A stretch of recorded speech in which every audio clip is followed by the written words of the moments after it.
Hello student, good morning. Previous video में हमने carbonyls के कुछ नेम रिएक्शन का अध्ययन किया है। नेक्स्ट आज उससे आगे हम अध्ययन करेंगे oxidation of carbonyl, reduction of carbonyl. Hello, first we study about the aldehyde oxidation. First, aldehyde silver oxide या पोटेशियम परमैंगनेट अथवा क्रोमियम अम्ल द्वारा ऑक्सीकृत होकर समान संख्या के कार्बन परमाणुयुक्त कार्बोक्सिलिक अम्ल बनाते हैं। यहाँ तक कि कुछ एल्डिहाइड का तो वायुमंडलीय ऑक्सीजन से भी मुक्त प्रक्रम द्वारा स्वतः ऑक्सीकरण हो जाता है।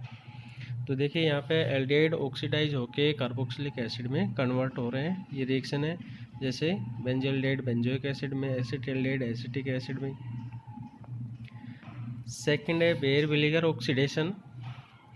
बेयर विनेगर ऑक्सीडेशन एल्डिहाइड की कार्बनिक परअम्लों जैसे परबेंजोइक अम्ल, परएसिटिक अम्ल अथवा मोनोथैलिक अम्ल आदि के साथ अभिक्रिया से ऑक्सीकरण होकर कार्बोक्सिलिक अम्ल बनते हैं, परंतु इस अभिक्रिया का उपयोग मुख्यतः एल्केनोन से एस्टर के संश्लेषण में किया जाता है। यहाँ देखिए एल्डिहाइड है और पर एसिड है, इससे एल्डिहाइड एसिड में कन्वर्ट हो रहा है और पर एसिड भी एसिड में कन्वर्ट हो रहा है। और बेंजोएल्डिहाइड और यहाँ फिर पर एसिड है तो बेंजोइक एसिड और एसिड कन्वर्ट हो रहा है। तीसरा है सेलेनियम डाइऑक्साइड से ऑक्सीकरण। ऐसे एल्डिहाइड तथा कीटोन जिनमें कार्बोनिल समूह के निकटवर्ती मैथिल अथवा मैथिलीन समूह होता है, सेलेनियम ऑक्साइड से ऑक्सीकृत होकर डाई कार्बोनिल यौगिक बनाते हैं। बहुत सिंपल रिएक्शन है ये, जो आप 12th स्तर पे भी पढ़ के आए हुए थे कि सेलेनियम ऑक्साइड से के मैथिलीन समूह जो है या मैथिल समूह है वो कार्बोनिल में कन्वर्ट हो जाता है। तो यहाँ पे यही रिएक्शन है एसिटाल्डिहाइड और एसीटोन की। ये रिएक्शन सेलेनियम ऑक्साइड के साथ में है ऑक्सीडेशन की। चौथा है मृद ऑक्सीकारकों से ऑक्सीकरण। एल्डिहाइड का अपचायक गुण, मतलब ये दूसरे को अपचयित करते हैं। फेलिंग विलयन का अपचयन करना। फेलिंग विलयन दो विलयनों फेलिंग विलयन ए और बी का मिश्रण होता है। जो ए है ये कॉपर सल्फेट का जलीय विलयन होता है, जबकि बी है रोसल लवण, सोडियम पोटेशियम टार्ट्रेट तथा सोडियम हाइड्रोक्साइड की जल में इन विलयन होता है। फेलिंग विलयन ए और बी को मिलाने पर पहले कॉपर हाइड्रोक्साइड बनता है, जो तुरंत विलयन में विलय होकर एक जटिल सोडियम क्यूपरी टार्ट्रेट बनाता है। देखिए यह संरचना है सोडियम क्यूपरी टार्ट्रेट। और जब फेलिंग विलयन एल्केनेल मिलाकर गर्म किया जाता है तो यह इस जटिल यौगिक से Cu+2 आयन का Cu2+2 आयन में अपचयन हो जाता है, अर्थात Cu+2 द्विधनावेशित आयन से Cu+1 में कन्वर्ट होता है। यह क्यूप्रस ऑक्साइड के रूप में लाल रंग का अवक्षेप बनाता है। यह एल्डिहाइड 2Cu+2 है और हाइड्रोक्साइड आयन है। तो देखिए एल्डिहाइड एसिड में कन्वर्ट हुआ, अर्थात एल्डिहाइड का तो क्या हो रहा है, ऑक्सीडेशन हो रहा है। तो इसके साथ में जो Cu+2 था उसका क्या हुआ, अपचयन हुआ, तो वो Cu+1 में कन्वर्ट हो गया। इसी प्रकार एरोमेटिक एल्डिहाइड फेलिंग विलयन का अपचयन नहीं करते हैं। बेनेडिक्ट विलयन का अपचयन, ये कॉपर सल्फेट, सोडियम साइट्रेट और सोडियम कार्बोनेट का जलीय विलयन है। इस विलयन को एल्केनिल के साथ गर्म करने पर क्यूप्रस ऑक्साइड का लाल अवक्षेप प्राप्त होता है। अमोनियम सिल्वर नाइट्रेट का विलयन टोलेन अभिक्रमक कहलाता है। सिल्वर नाइट्रेट के जलीय विलयन में अमोनियम हाइड्रोक्साइड मिलाएं तो पहले का सफ़ेद भूरे रंग का अवक्षेप प्राप्त होता है, जो अमोनियम हाइड्रोक्साइड की अधिकता से विलय हो जाता है। ये विलयन अमोनिया में सिल्वर नाइट्रेट विलयन, जिसे टोलेन अभिक्रमक कहते हैं, इसे एल्केनिल के साथ गर्म करने पर जटिल आयन में उपस्थित सिल्वर का आयन धात्विक सिल्वर में अपचयन हो जाता है, जो परखनली की दीवार पर रजत दर्पण अथवा काले भूरे रंग के अवक्षेप के रूप में निक्षेपित हो जाता है। यहाँ देखिए AgNO3 silver nitrate plus ammonium hydroxide. तो सिल्वर हाइड्रोक्साइड का पहले श्वेत अवक्षेप प्राप्त होता है, लेकिन जब अमोनियम हाइड्रोक्साइड का आधिक्य और ज़्यादा मिलाया जाता है तो फिर अपने को क्या विलय पदार्थ प्राप्त होता है, और इसमें सिल्वर जो है +1 ऑक्सीडेशन स्टेट में होता है। और जब इसको एल्डिहाइड या कीटोनो एल्डिहाइड के साथ गर्म किया जाता है तो फिर सिल्वर धात्विक अवस्था में रजत दर्पण या काले भूरे रंग के अवक्षेप के रूप में निक्षेपित हो जाता है। ये एल्डिहाइडों की स्पेसिफिक रिएक्शंस हैं।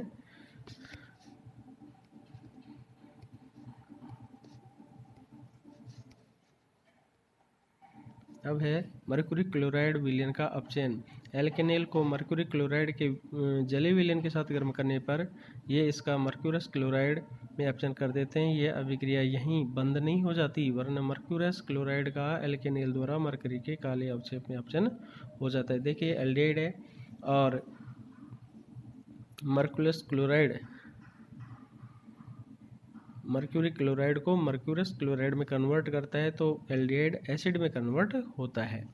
तो एल्डिहाइड की ये भी क्या है कि अपचय गुण की अभिक्रिया है। कीटोन का बेर विलिंगन ऑक्सीकरण। कीटोन का कार्बनिक पर अम्लों जैसे परबेंजोइक अम्ल, परएसिटिक अम्ल, परमोनोथैलिक अम्ल अथवा ऑक्सीकरण, इनके द्वारा ऑक्सीकरण होता है तो कार्बोक्सिलिक एस्टर बनते हैं। तो ये देखिए कीटोन है और पर एसिड है तो एस्टर का निर्माण होता है और जो पर एसिड था वो एसिड में कन्वर्ट हो जाता है। तो एसीटोन की रिएक्शन है, मेथिल एसिड एथेनोएट बनता है और ये जो एरोमेटिक कीटोन है ये फेनिल एसीटेट में कन्वर्ट होते हैं। क्रिया विधि देखिए, लोन पेयर इलेक्ट्रॉन जो है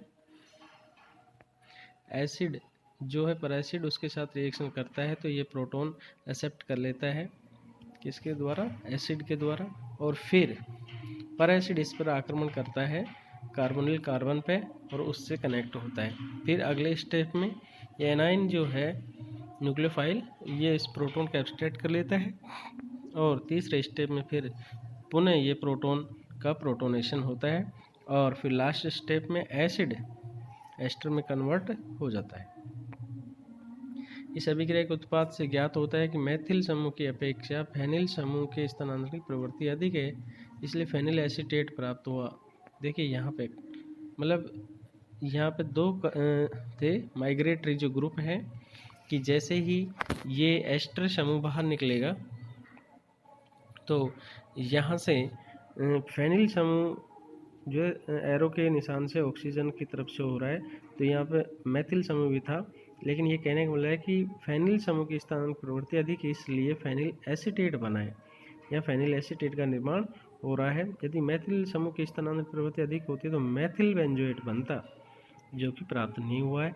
अतः स्थानांतरण की जो प्रवृत्ति माइग्रेशन की वो हाइड्रोजन फिर फेनिल फिर 3 डिग्री 2 डिग्री 1 डिग्री फिर मेथिल होता है। देखिए कीटोनों का ऑक्सीकरण जब होता है तो पोपाप का रूल अप्लाई होता है क्योंकि एसिमेट्रिक जो कीटोन होते हैं उनमें जो बॉन्ड क्लीवेज होता है वो इसी रूल के अकॉर्डिंग होता है कि CO समूह के उस तरफ का CO बंध टूटता है जहाँ अल्फा हाइड्रोजन परमाणु की संख्या कम होती है।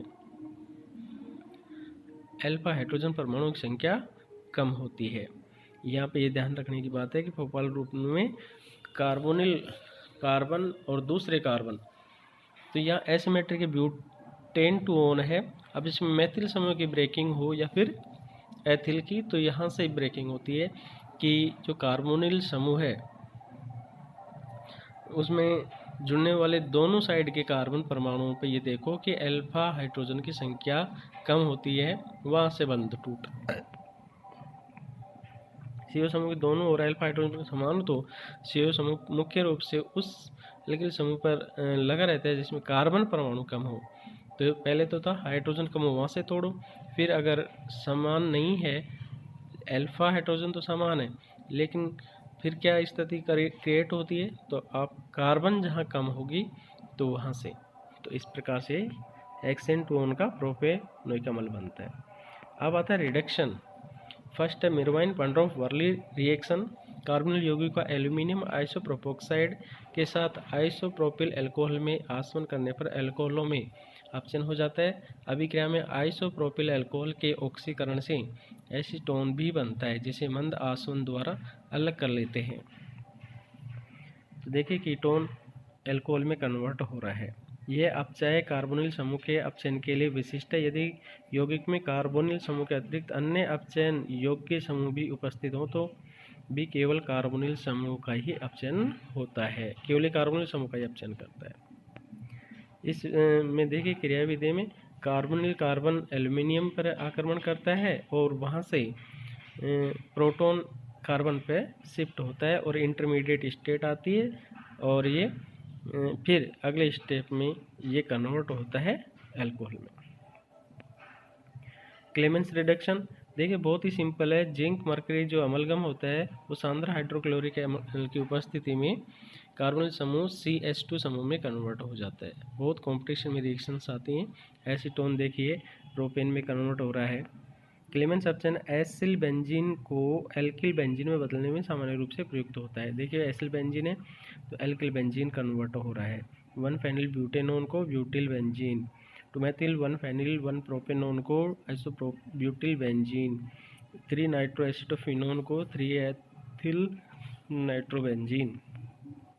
तो देखिए क्रियाविधि में क्या है कि जिंक जो है पहले इसके साथ zinc chloride addition reaction show करता है, फिर प्रोटोनेशन होता है ऑक्सीजन पे। अगले स्टेप में प्रोटोनेशन होने के बाद में वह समूह एलिमिनेट हो जाता है, H2O के रूप में निकल जाता है, और फिर जिंक भी इसके साथ क्लोराइड और जिंक दोनों एलिमिनेट होके और फिर पुनः जिंक की उपस्थिति में क्लोराइड का शिफ्टिंग होता है, फिर प्रोटोनेशन होने के बाद में एल्केन कन्वर्ट होता है। वुल्फ-किस्नर रिडक्शन, रिड्स मिलन मॉडिफिकेशन। देखिए जब एल्डिहाइड तथा कीटोनों के हाइड्रोजन सोडियम एथोक्साइड के साथ 180 डिग्री ताप पर गर्म किए जाते हैं, में N2 निकलती है और एल्केन प्राप्त होते हैं। इस प्रकार कार्बोनिल समूह के मेथिलीन समूह में बदल जाता है, कार्बोनिल समूह मेथिलीन समूह में बदल जाता है। यह विक्रिया वुल्फ-किस्नर ऑप्शन कहलाती है। क्लेमेंस अपचयन व वुल्फ-किस्नर अपचयन दोनों ही सामान्य त्रिविम बाधित एल्केनोन के साथ सफल रहते हैं। अतः हुआंग मिलन व वुल्फ-किस्नर अपचयन का रूपांतरण किया गया। उसके अनुसार यदि एल्केनेल अथवा एल्केनोन की अभिक्रिया हाइड्रोजीन KOH और देखिए यहाँ पे ये प्रिंटिंग में मिस्टेक हो गया कि जो दिया हुआ है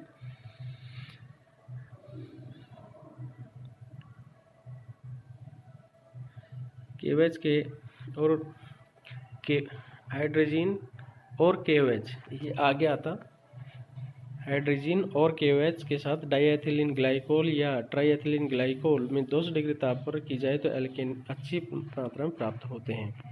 तो देखिए ये रिएक्शन दे रखे कीटोन की, एल्डिहाइड की, और ये एल्केन में कन्वर्ट होते हैं। Ethylene glycol KOH 200 degree temperature. इस अभिक्रिया के द्वारा चक्रीय एल्डिहाइड कीटोन का कार्बोनिल समूह को भी CH2 समूह में कन्वर्ट किया जाता है। यही इसमें क्रियाविधि। प्रथम पद में हाइड्रोजन का बनना, यह हाइड्रोजन बनता है, और फिर द्वितीय पद में क्षार उत्प्रेरज टोटोमेरिज्म द्वारा N2 अणु का विलोपन होता है। तो ये मैकेनिज्म है। तो इस प्रकार से ये कुछ रिएक्शन है ऑक्सीडेशन रिडक्शन की। नेक्स्ट वीडियो में हम और कार्बोनिल कंपाउंड के बारे में अध्ययन करेंगे। Thank you.